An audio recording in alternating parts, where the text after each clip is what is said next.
Bismillahirrahmanirrahim. Assalamu alaikum. This is Amna Gul from the Department of Journalism and Mass Communication. We're back with the course Fundamentals of Public Relations, bearing the code GMC 331. It's our 14th lecture today, and the topic is public service messages. Perhaps the most effective and least understood form of communication for non-profit organizations is the public service messages. With the storied history that goes back to World War II, war-borne efforts, and the famous "loose lips sink ships" warning, the public service message has grown into a powerful mechanism that allows non-profits to tell a story, promote a cause, incite change, raise awareness, or educate the public. Some marketers might think the public service messages is reserved to the so-called major non-profits, but any community organization with a solid message can take advantage of this highly targeted communications opportunity to reach engaged listeners or viewers across the country. Public service messages are aired at no charge by stations and often remain on the air for multiple weeks. This exposure can significantly increase the potential reach of a message originating from non-profit organizations with a limited budget. Actually, with the passage of time now, even the profitable businesses, they are making use of public service messages to actually put forward their policies or to promote certain causes which at the same time buy them public relations or buy them earned media. So it's a two-way thing going on, and those who are recognizing the potential of public service messages, they are trying more and more to make use of this, and it has benefits both for the organization as well as the public. Still, the secret to an effective public relation messages campaign lies in the writing and production of the piece so that it is impactful, it attracts attention, and motivates action. We'll be discussing public service announcements, which are also called public service messages. These are also taken as written as PSAs. So PSAs are short spots on radio and television that organizations use to reach an audience instead of through news releases or paid commercials.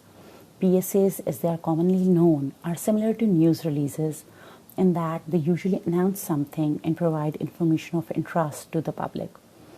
They're similar to advertisements with the same structure, form, and length.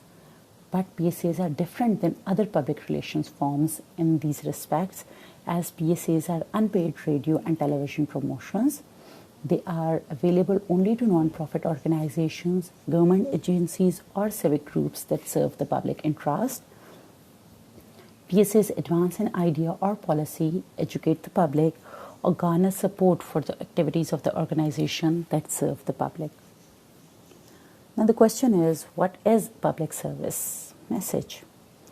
Public service messages or PSAs are short messages produced on film or audio file and given to radio stations or television stations.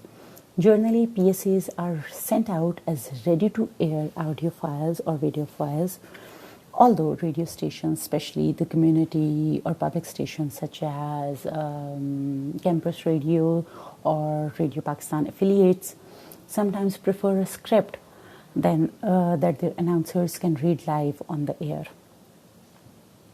So this is like, sometimes it happens that there are stations that do not like the ready-to-air audio-video files. Rather, they ask for, radio stations specifically, rather they ask for script that their announcers or their own talent can read out live. So PSAs can be done very simply with a single actor reading or performing a message, or they can be elaborate ones that are slickly produced messages with music, dramatic storylines, and sound or visual effects. Broadcast media, both radio and television, are required by PEMRA, Pakistan Electronic Media Regulatory Authority, to serve in the public interest. Most stations use PSAs as one of the ways they meet this requirement. While they aren't required to donate a fixed percentage of airtime per day to PSAs, stations do have to state in their licensing and renewal applications how much airtime they plan to devote to PSAs. Most stations donate about a third of their commercial spots to non-commercial causes. How do I put it? In other words, if a station has, for example, 18 minutes of commercials in a given hour, 6 minutes of that will probably be devoted to PSAs. So that is their public service interest. PSAs have their advantages. PSAs are generally inexpensive since the airtime is donated, so your only cost is production. And if you keep a tight budget, you can make PSAs very cheaply, depending on how you play with the resources available. Most stations will allow you to include a telephone number for more information in your PSA, so that in that matter, it is a very inexpensive way of reaching out to a wide audience and having them to connect with you. Then PSAs tend to be really effective at encouraging the audience to do something. For example, call a phone number for more information, or take a specific action, for example, plant a tree. So they tend to be very effective, but once again, the effectiveness depends on how you have produced that PSA, the writing behind it, the production behind it. And PSAs can raise awareness on your issues, be it any issue, like be it pollution, for example. I came to know about CFCs, chlorofluorocarbons, that are in, for example, that used to be in refrigerators and air conditioners, through such awareness campaigns. Same is the case for the kinds of pollution or plantation drives that go on, or drives against littering, or drives in favor of certain rights, or there's so many things under the sky that you can use PSAs for to raise awareness. But PSAs have their limitations as well. Because PSAs are dependent on donated time, you'll often find you're not able to get them run on all the media outlets you would like to. For example, if you want that your PSA should run on a television station as important as Geo or ARY or Dawn or the likes, you might find yourself at the mercy of the station staff members, who may be overworked or may be arbitrary or personally opposed to your group's work. Thus, PSAs are often run as filler in the middle of the night or during other times when only a few people are listening or watching. So this is a downside of PSA, but I'll tell you later how to work it out. Then there is another limitation. The competition among non-profit groups for free airtime is very stiff, depending on the market. There could be hundreds of other groups competing for time on any given station. You may not be able to count on getting a lot of airtime for your PSA. So the more the competition, the difficult it is for you to get airtime.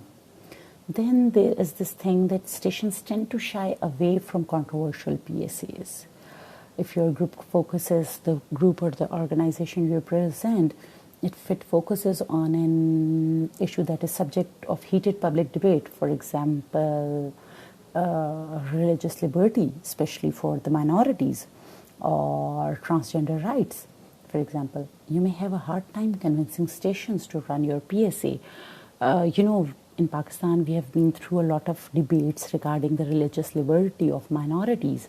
So if there is a particular organization, or you represent a particular organization that works for religious liberty of minorities, you might find it very, very difficult to air your PSA on any station, because stations do not want to invite the wrath of their audience, or they do not want to upset their audience. Thus, they go for those PSAs that are in favor or that are in accordance with the mindset and the beliefs of their major audience chunk. Then one more limitation, stations may not track and report when your PSAs have been played, but they'll do this for paid advertising. I hope you know that when there is paid advertising going on, so for that matter, the stations actually track and provide you with a report of when that PSA was run, when that advertisement was run, and for how long, and how many times in that particular hour slot and stuff. But for PSAs, PSAs are free of cost. So that is actually public relations activity. For that matter, they do not provide you with a tracking report. So that is again a downside of public relations. Still, PSAs do require a bit of work on your part, and they tend to be effective at influencing policy. So you need to consider them when you have specific actions you want the viewers or listeners to take, or coordinate with other activities designed to influence people's behavior. Actually, the times are coming in where PSAs are not taken separately, rather they are taken in as a complete campaign, as part of a coordinated effort. So for that matter, even with the passage of time, initially PSAs were only for non-profits, but with the passage of time, brands are coming in. And if you know Layer Club, they have come up with this thing that they'll donate clothing to the underprivileged as well. So they actually use PSAs kind of things. It's now going into a mix and match kind of setup where the advertisements are into public relations. They are going for an amalgamation of public relations activities and marketing activities and advertisements, so that they use all things together and make the most for their own organization as well as for the others, as well as for the general public. Okay, now the question is, what are the features of PSA? Typically PSAs, they are short. How short? They can be 60 seconds or less. They can be even 10 seconds long, or 15 seconds long, 30 seconds long, 45 seconds long. They can be any length, but they are generally meant to be short. Then they present a single issue. For example, there's a PSA about pollution. So there are further subsets of pollution. For example, noise pollution, environmental pollution, water pollution, deforestation is actually into this thing. Then waste management is also into it. Recycling is also related to it. So if there is a PSA, it has to be about one single issue in that case. For example, be it noise pollution. When there is a PSA about noise pollution, it does not talk about littering. Fine? And deals with that particular issue, that is, for example, noise pollution. PSAs carry a lot of information. They inform the viewer of key relevant facts. It is full of information. If not exactly full, but it carries information for the viewers or for the listeners. Then they have a clear-cut call to action, and that call to action is usually indicated through text on screen if it is a video thing. So along with that, PSAs might or might not include people. Like there are certain PSAs that do not have people in it, and just the PSA goes on. For example, if it is about the forestation thing, then they might have music, they might not have music. For example, if you have a PSA about domestic abuse, it might not need any music. Sometimes it uses voiceovers, sometimes it uses special effects, for example, black and white.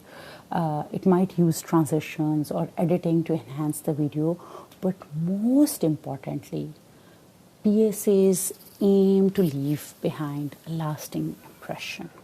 Yes, PSAs have to be impactful, and this is the main aim of a PSA, to leave behind a lasting impact. That impact actually adds to the change, adds to whatever the organization wants the people to do. For example, is it an attitudinal change, or is it an action that they want? So lasting impression makes a lot of difference. The stronger the impression, the better results it will get.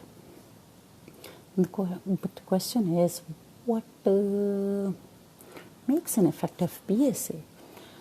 Well, the secret to an effective PSA campaign lies in the writing and production of the piece, so that it is impactful, it attracts attention and motivates action. I'll share with you some expert advice to make an exceptional PSA. The first one is, be selective. Stations receive a large quantity of PSA submissions, so they make choices about which ones they will run. You don't need to overwhelm the stations by sending a PSA every time the organization wants to say something. Carefully plan your campaign and its message. Then be professional. Stations have to maintain listener attention, so your PSA must be produced in accordance with broadcast standards. PSAs can be created as 10, 15, 30, and 60-second versions. What happens is when you create a PSA, you have a 60-second version, for example, that is the original one, and then you make shorter versions of the same PSA, let it be like another 30 seconds version and a 15 or 10-second version. So this allows for actually maximum play flexibility. Depending on this time spot that the station is having, they can play the shorter or the longer one version of your PSA. Then you provide your PSAs to stations in both a pre-recorded and scripted version for live reads, as some stations prefer to use their own talent to deliver the message. As I stated this as earlier as well, for radio stations you need to provide a scripted version as well, so that if the station prefers that their own announcers or their talent reads out that message, so they can go for that option as well. There are certain stations who actually do not go for the pre-recorded ones. Then you need to be inclusive. Unless you have a specifically defined targeted audience, don't focus on just one age or ethnic group. Make sure your PSA appeals to men, women, younger listeners, and seniors. Finally, being creative. This is where your impact comes in. You don't need to bore your audience. You want something that will make the listener stop what they are doing and think, yes, I can support that. Or you want the viewer, for example, to say, oh, I didn't know that. Having an attention-catching opening or use of professional voice talent, adding music and sound effects if appropriate, and closing with a strong call to action. So this is your creativity. Telling a story that resonates with radio listeners or television viewers and provides some type of community benefit will improve your chances of getting your PSA on the air. So these are some of the secrets for an effective PSA. Now comes the writing part. How do you write a PSA? Well, you need to decide upon and clarify the purpose of your PSA. What are your goals? What do you want to accomplish by putting a PSA on the air? And for that matter, why use a PSA instead of other publicity outlets? You do have a lot of options. Why use a PSA? You need to be very clear about it. Once you're clear with that, you need to target your audience. What type of people you are hoping to reach through your PSA. This will help you focus in both your desired media outlets and also upon your PSA content. Then, survey your media outlets to best reach that audience. That means that you need to know what media outlets are available in your particular geographic area, and you need to prioritize your media outlets. Which media outlet do you want to use and which time slot do you want to use? But still, obviously, you cannot plan it on your own. For that matter, you need to have personal contacts in the media outlets. For example, if it is a smaller market, you might want a direct connection with the station manager. But in other cases, you might contact the person who is responsible for choosing PSA content for broadcast. You can give them a ring, you can meet them in person. It is better to meet them in person, so you find out a bit about their requirements for PSAs, what format that they want to receive the PSA, what is the preferred length, for example, when they want these submitted. So after all these things, then you go into writing your PSA. The actual writing waits until this point because you first need to know your audience, your market, and their policies. Unless you know them, you cannot work out your PSA, and your PSA cannot benefit you in any ways. And still, The best part is the best part about this personal contact. This is where public relations comes in. Public relations is all about building and maintaining contacts all around, be it horizontal or vertical. Vertical is obviously within that a particular organization, but horizontally all along you need your contacts in. Once you are into a contact, it's easier to ask for a favor that I need this PSA run in this particular time, and people tend to oblige to that. Having said that, we'll discuss the details of writing a PSA in our next lecture. Thank you.